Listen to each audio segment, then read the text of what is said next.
Batman et moi, on voudrait te poser une question. On voudrait te dire quand est-ce que tu vas arrêter de nous péter les couilles avec tes vidéos, d'accord? Oui. D'accord, tu es d'accord, hein, chérie? Oui, c'est d'accord. Ben alors, y en a marre. Oui, Alors, ça va. y en a marre, on est d'accord, hein?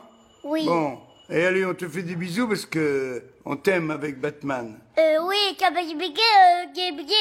ils nous pètent les couilles. Voilà, t'as compris? Oui. Allez. Oui, mon amour. Ils nous pètent les couilles. Oui, papa. mon ange, oui. Allez, bisous, on t'aime, on t'aime. Bonjour les amis, en fouillant dans des vieux cartons qui datent de mon dernier déménagement. Qu'est-ce que je retrouve? Regarde, je retrouve un tampon encreur. Regarde bien ce qu'il y a dessus, regarde-moi faire. Regarde, tu veux les tampons, là je vais, et qu'est-ce qui est marqué? Tu vois, et ben ça m'évite comme ça de parler trop longuement avec ma femme. Dans les cartons aussi, je retrouve des blagues qui ont 10 ans, 15 ans. Ça me fait rire. C'était à l'époque de la guerre en Irak. Bon, les soldats, personne n'avait envie d'aller au front. Ça se passe donc dans une caserne. Et un mec, il s'échappe. Il sait qu'on va l'envoyer là-bas, au casse-pipe. Il s'échappe. Il court. Il y a toute une brigade de mecs qui lui courent après, évidemment. Tourne au coin de la rue, et là, il y a une bonne sœur. Il dit, ma sœur, ils veulent m'envoyer au front. Laissez-moi me cacher sous votre jupe. S'il vous plaît, j'ai pas envie de mourir. Laissez-moi, ok. La bonne sœur, elle dit, elle dit, allez-y. Et hop, il se met sous la jupe de la bonne sœur. Il y a toute la compagnie qui arrive là. Elle dit, vous avez pas vu un gars qui courait, un soldat? Elle dit, si, je l'ai vu, il est parti par là. Tu vois? Et toute cette brigade s'en va. Et le mec ressort de dessous la jupe de la bonne sœur et dit, ma sœur, vous m'avez sauvé la vie, tout simplement. Je vous remercie infiniment. Et si je peux me permettre, pardon de vous dire ça, mais vous avez de belles jambes.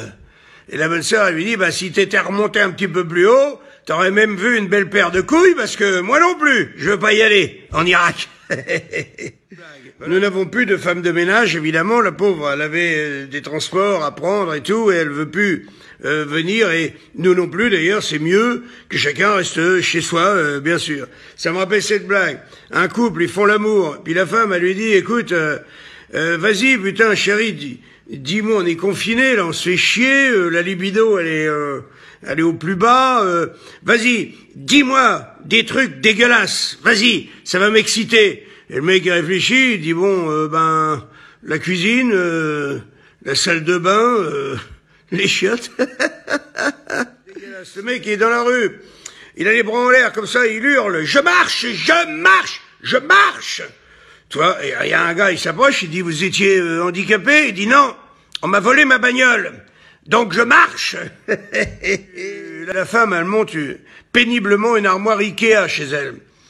Manque de bol, devant chez elle, il y a le bus qui passe toutes les 20 minutes. Et là, le bus passe, l'armoire se met à trembler, bloum, elle s'écroule par terre, comme un château de cartes.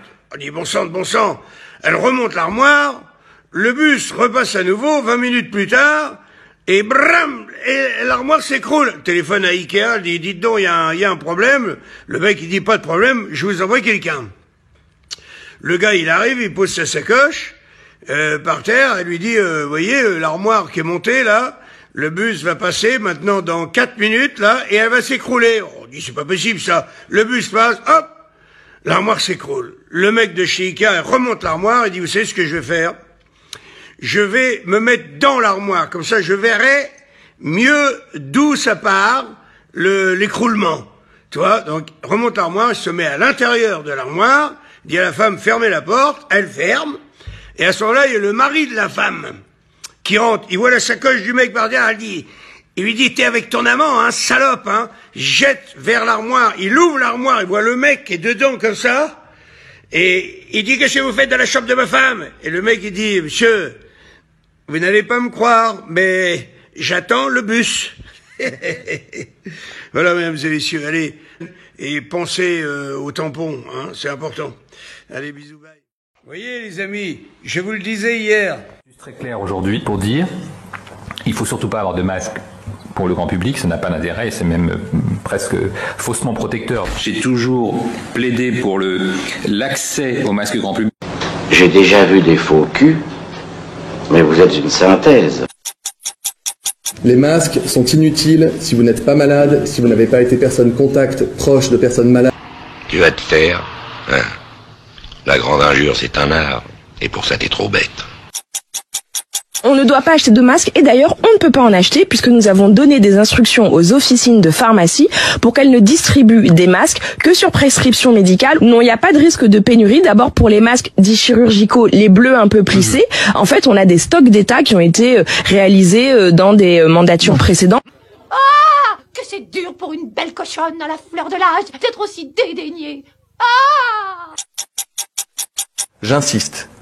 L'usage du masque en population générale n'est pas recommandé et n'est pas utile. Lorsqu'on n'est pas infecté par le virus, lorsqu'un médecin ne vous recommande pas de porter un masque, il ne faut pas en porter. Qui vous a dit ça?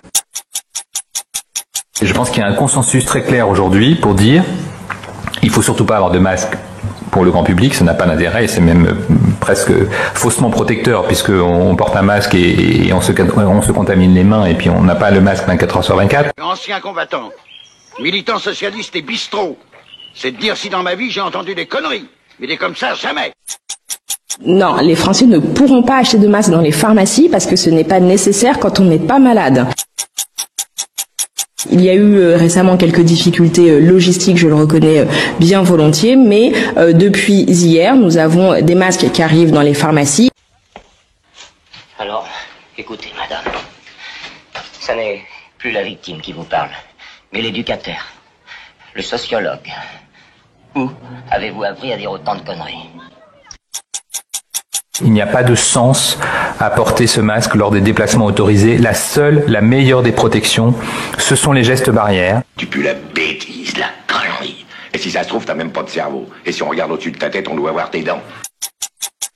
Les masques, c'est une bataille essentielle. Le gouvernement a fait toute la transparence et mobilisé depuis le premier jour et nous continuons d'avancer. Ah, c'est de la bouillie tout ça. C'était pas mauvais, c'était très mauvais. Voilà, exactement. Nous encouragerons effectivement le grand public, s'il le souhaite, à porter des masques, en particulier ces masques alternatifs qui sont en cours de production. Je pense que quand on mettra les cons sur orbite, t'as pas fini de tourner. D'abord, il n'y a aucune décision de recommandation de port du masque, ni obligatoire, ni recommandé, en tout cas à ce stade, pour la population générale. Vous savez quelle différence il y a entre un con et un voleur? Non. Un voleur, de temps en temps, ça se repose. L'État, à partir du 11 mai, en lien avec les maires, devra permettre à chaque Français de se procurer un masque grand public. Pour les professions les plus exposées et pour certaines situations comme dans les transports en commun, son usage pourra devenir systématique. La connerie à ce point-là, moi, je dis que ça devient gênant. J'ai toujours plaidé pour l'accès au masque grand public. Écoute, on te connaît pas. Et laisse-nous te dire que tu te prépares des nuits blanches, des migraines, des nervous breakdown, comme on dit de nos jours. Le port du masque sera rendu obligatoire dans tous les transports. Les scientifiques eux-mêmes ont évolué. Au début, beaucoup nous disaient que le port du masque en population générale n'était pas nécessaire, que le risque du mauvais usage était supérieur aux avantages espérés. Et nous l'avons répété. Et je l'ai dit. Les tourmenteurs d'anciens, je les étrille, je les pilonne, je les émascule, je leur réduis la tête. Disent aujourd'hui, parfois les mêmes, qu'il est préférable dans de nombreuses circonstances de porter un masque plutôt que de ne pas en porter, et il me revient donc de le dire, et de faire en sorte que cela soit possible. À quoi je le reconnaîtrais? Un beau brun, avec des petites bacantes grands, l'air con. Ça court les rues, les grands cons.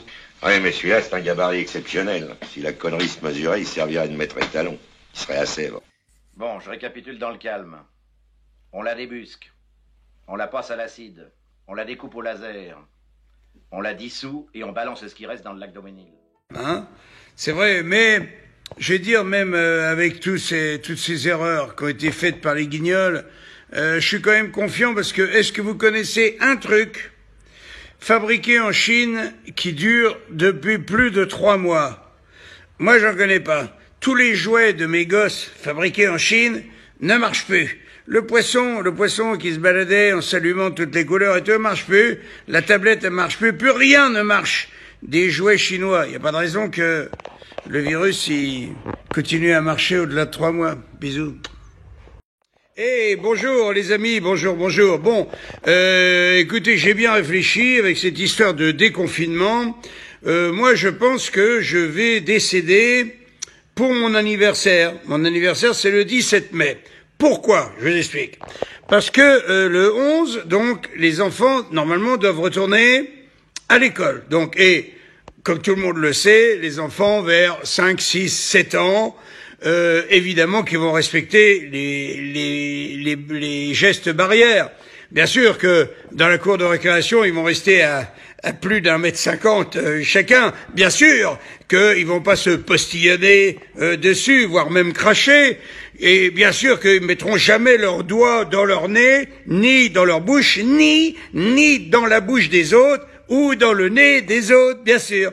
Donc le 11 au soir, je pense que mes enfants me ramènent le virus à la maison, et je pense que 6 jours plus tard, le 17, le jour de mon anniversaire, je décède. Message à Jean-Pierre Pernaut. Mon Jean-Pierre, j'ai vu ton coup de gueule sur TF1, c'est génial. Jean-Pierre, t'es un tueur. T'as lâché les chiens, c'est génial. Tout ce que t'as dit est tout à fait vrai.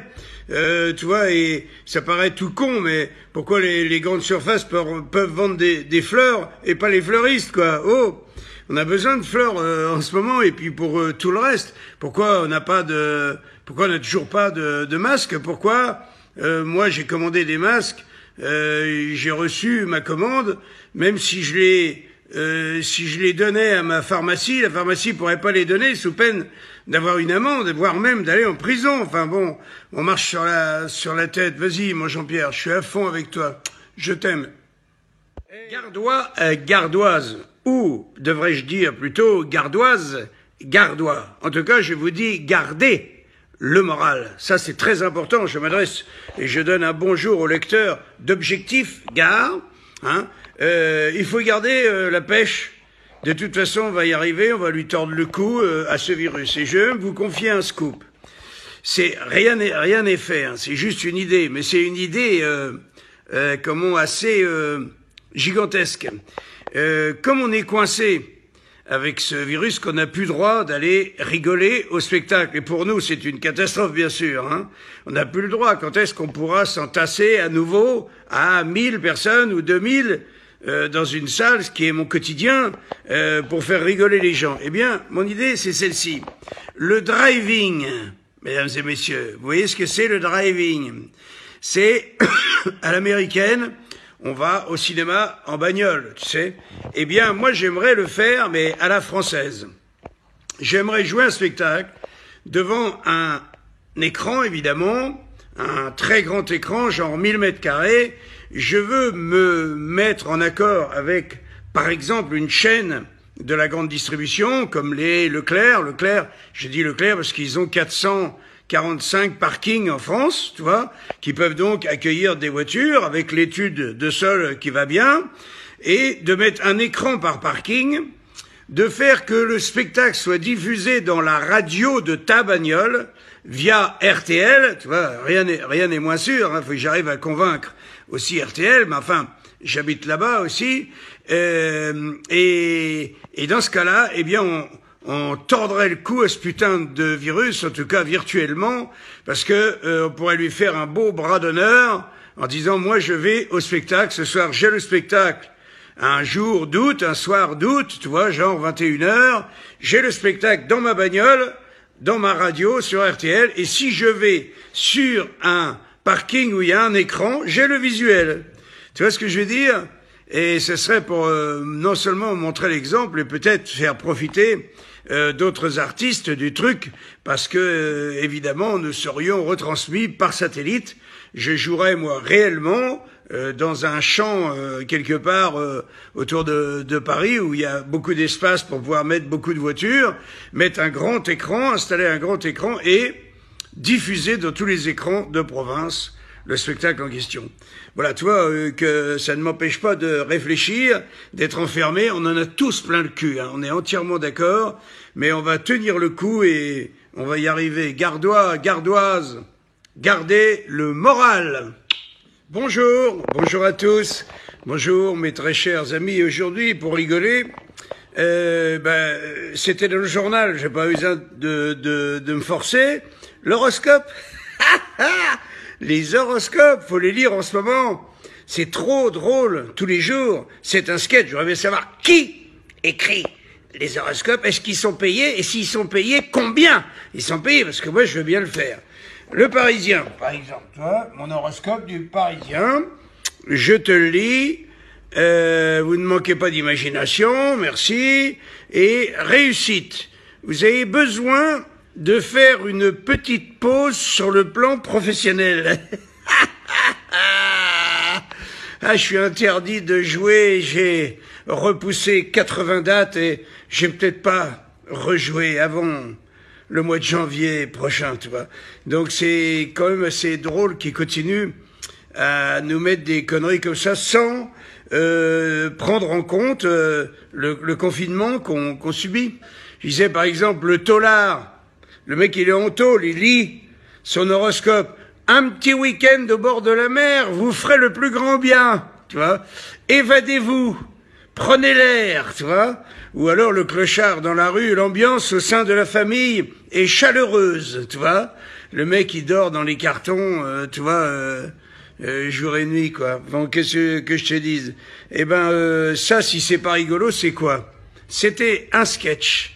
Je l'avais fait, on ne demande qu'à en rire, et ils avaient demandé aux jurés, donc à ceux qui notaient, dont je faisais partie, et Laurent Ruquier aussi, on avait fait chacun un sketch, et on se faisait noter par les élèves, pour changer un petit peu. Allez, je vous fais des gros bisous, on tient le bon bout, encore qu'aujourd'hui, dans ce même Parisien, ils disent que si on n'est pas gentil, ils vont nous refoutre en tôle, quoi. Donc voilà, on tient le coup au moins jusqu'au 11 et puis après on va suivre les consignes. Qu'est-ce que tu veux que je te dise? Allez, des gros bisous à tous. Courage. Bisous, bisous, bisous. Bonjour les amis, bonjour à tous. Voilà, toujours confinés. Alors comment on fait pour s'amuser un peu, hein, au début avec les enfants et après pour les adultes, hein. Donc je vais vous faire simplement des petits dessins. Nous allons voir aujourd'hui la vue de dessus, la vue de face et la vue de dessous. Voilà. Alors, vue de dessus. Je vous fais un dessin. Voilà. Ici. Vous avez vu le dessin. Vue de dessus. Qu'est-ce que c'est? Eh bien, c'est un Mexicain. C'est un Mexicain. Ça, si je fais ça et que je refais un rond comme ça, vous allez me dire, c'est deux Mexicains. Non. C'est un Mexicain qui se fait un œuf sur le plat, un gros œuf. Hein. Et maintenant, je vous propose deux Mexicains sur un tandem. Là, c'est le guidon, et là, c'est la roue arrière. Deux Mexicains. Hein, vous avez compris. Voyons maintenant la vue de face. Vue de face. Vous faites trois ronds, comme ça. Trois ronds. Qu'est-ce que c'est, à votre avis?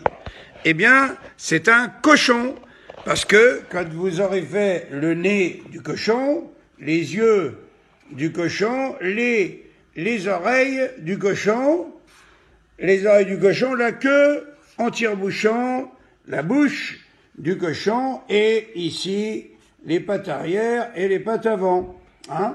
Voilà, vous avez un joli cochon, hein, c'est bien compris. Attention maintenant, c'est pour les adultes, vous retirez les enfants. Qu'est-ce que c'est? Je vous fais le mime, c'est quoi ça?